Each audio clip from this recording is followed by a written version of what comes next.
All right. Now, Damien, just start right off at the top. Tell us why Site C is just not a wise project useful to the people of British Columbia. Well, first thing I'll tell you is it's a beautiful place, the Peace Valley, which very few British Columbians have really experienced. My family settled there over 100 years ago, and we lost our beautiful ranch called Gold Bar Ranch at 20 Mile, which now sits under the first big dam up there, the W.A.C. Bennett Reservoir.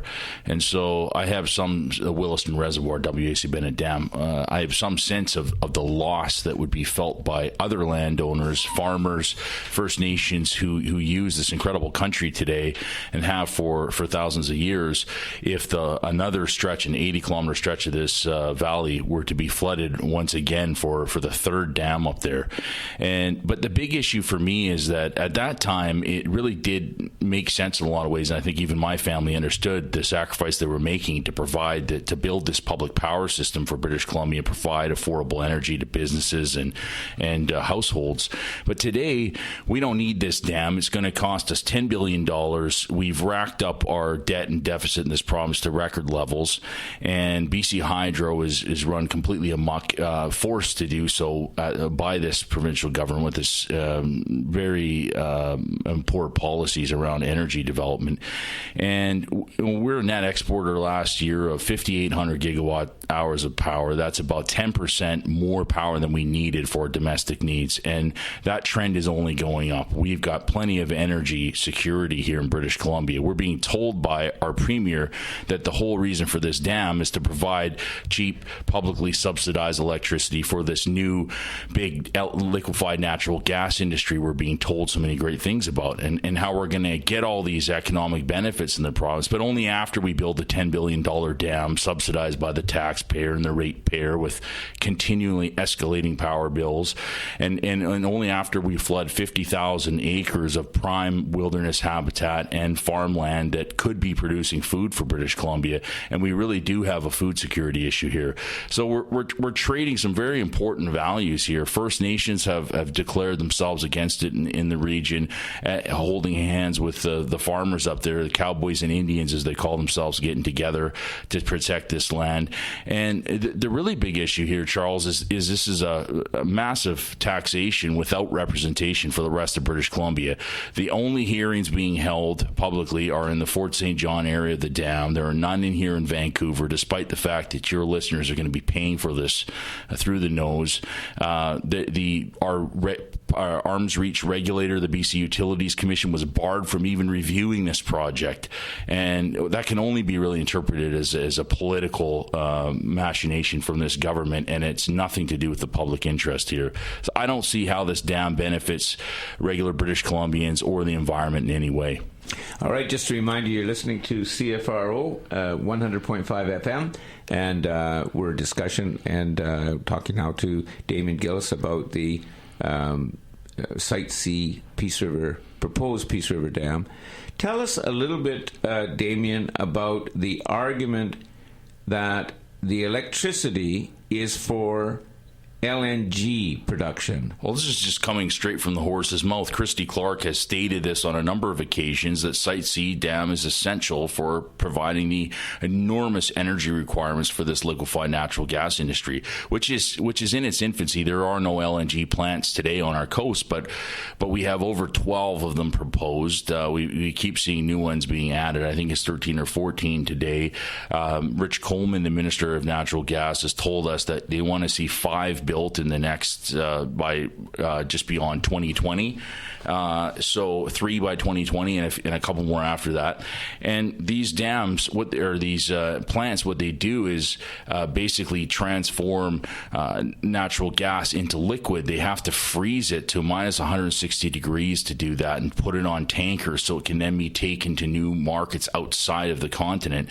And in order to do that, it takes extraordinary amounts of energy. It's a very inefficient process. us. And so if it weren't for this LNG industry and a dozen or more mines that this government wants to see built, we would have plenty of electricity for the long-term foreseeable future in BC to power our homes and businesses, et cetera, and all the industry we currently have. But if you add 5 LNG terminals to the equation, we have nowhere near enough energy. Site C would only power one of those plants. It's not nearly enough. And BC Hydro, in their integrated resource plan recently, demonstrated they have really no clue how they're going to actually power the industry. But Site C is accounted for to some degree to help in that. But we've also changed our climate laws to enable these companies to burn gas to create the rest of the power that they would need to cool that gas. So even with Site C, it's really just a drop in the bucket if we're fully intent on building the industry that the government has proposed. And I just don't see in this day and age why the taxpayer and the farmers and First Nations should be subsidizing the oil and gas industry. What are we doing flooding this dam and bearing the cost of that $10 billion at least, I would say, to build this dam? It doesn't make sense. Well, you talk about cost overruns as well. Yeah. And say a word about that. Well, I say $10 billion because according to the World Bank, the global average of cost overrun for dams is 27%. This dam is labeled to be $8 billion, but I don't believe it for a second, and neither should your listeners. And this government in particular is notorious for going over on major capital projects. Every one that I'm aware of, the Port Mann Bridge and highway widening, that was triple the original budget. The stadium roof, the convention center, both doubled from $500 million to close to $1 billion. The Northwest transmission line that they're building in Northwest BC right now, that's gone from a few $100 million to something like $700 or $800 million now. So they can't seem to manage a single capital project on budget. And now we're talking about a very large and risky, this would be the most expensive taxpayer-funded infrastructure project in Canadian history in today's dollar terms. And given the track record of this government, I wouldn't be surprised if it went far over $10 billion. And who's going to bear that cost? The taxpayer and the ratepayer. We've already seen power bills going through the roof. 28% increase is the latest one that we've heard over the next couple of years. And Site C is going to be piled on top of that. Hydro's real debt in terms of all these IPP contracts they're obligated to, their deferral accounts, which is like a credit card where they've just racked up, all these $5 billion worth of costs on their visa. All of that has to be paid back. The other $16 billion of debt, of conventional debt Hydro's carrying, $70 billion that they're owing right now, and you're going to pile another $10 billion or more on top of that. At some time, we're going to have to pay the piper here, and that's going to be on the shoulders of future generations in British Columbia. Now, there's another criticism you've made of this project, the Site C project on the piece, and that is the geologic issue, the question of the capacity of that valley to hold the water reservoir without caving in on it. Talk a little bit about that problem. Well, already with the Williston Reservoir, as anybody who's been up there, as my family has for the last 50 years since it was built, or 40 some odd years, you've seen tremendous erosion around the edges of that dam. So it's much bigger footprint than it began. But the topography of the valley in the section where they want to build Site C Dam is even worse. It's very filled with clay and shales, and it's very prone to erosion. And Hydro has really been struggling. They don't talk about this publicly, but they've been struggling to figure out the geotechnical side of things, how they're going to actually build and maintain this dam. And any of the landowners that you talk to, and I've done that and spent a lot of time in the valley over the last couple of years and spoken to farmers who have literally been there, some of them farming that land for 70, 80 years, the old timers, and they know what those banks are made of, and they'll tell you that it's crazy to try to build a dam and to contain it the way that they're proposing it right now. So this again comes back to the unknown surrounding this project, and can we afford at this time with the record debt that we've racked up under this government? The BC Liberals, on top of the $60-70 billion of conventional debt we've had, which they've doubled from when they took over from the NDP, they've hidden another $100 billion according to the Auditor General in what's called contractual contractual obligations. And so these are these IPP contracts, the public-private partnerships for building the highways and Olympic infrastructure and all these things. So we're in a far worse fiscal position than this government is letting on. And to add to that at this time, and particularly without the public really having any say over it or the ability to comment on it in these hearings. And why, Charles, I mean, we have an arm's reach regulator called the BC Utilities Commission, whose job it is to assess projects proposed by BC Hydro and their energy plans and determine if they're in the public interest and whether or not a project like this is needed. And just today, or yesterday, the federal review panel, the federal government just said to the BC Utilities Commission, we recognize that you've been cut out of the loop here, and we have some serious concerns about that. And they have asked the BCUC to submit evidence to the hearings now as to what kind of a process they would have conducted themselves a review if they hadn't have been stripped of that responsibility by the government.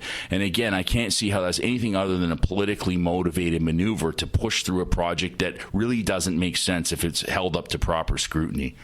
Damien, it's very enlightening to hear you discuss this, but it seems to me there isn't the breadth of discussion that is needed to get the body politic informed. And I think one of the criticisms you made right earlier is the lack of democracy. I mean, this is who will decide? Who has decided these things? And the people just haven't got their heads around this matter.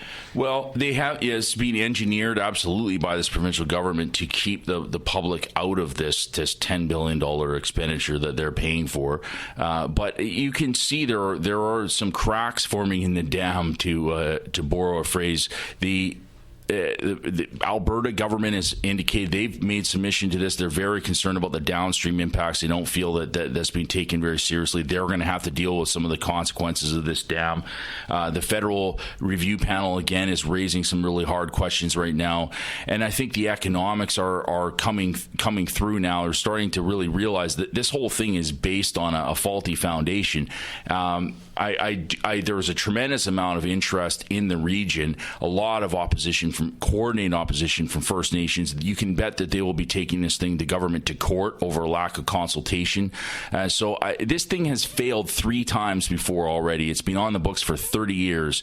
So they're doing everything they can to push it through, but I wouldn't put it past, I wouldn't give up on stopping this dam at this point. All right, well, listen, that's very favorable, optimistic note, Damien. People can find some of your writings on this on Common Sense Canadian. I think you just... commonsensecanadian.ca. There you go. Damien Gillis, informative as always, and thanks very much for coming down to the show again for us. Take care. My pleasure. Thanks, Charles. All right, so you've been listening to Discussion here at CFRO 100.5 FM.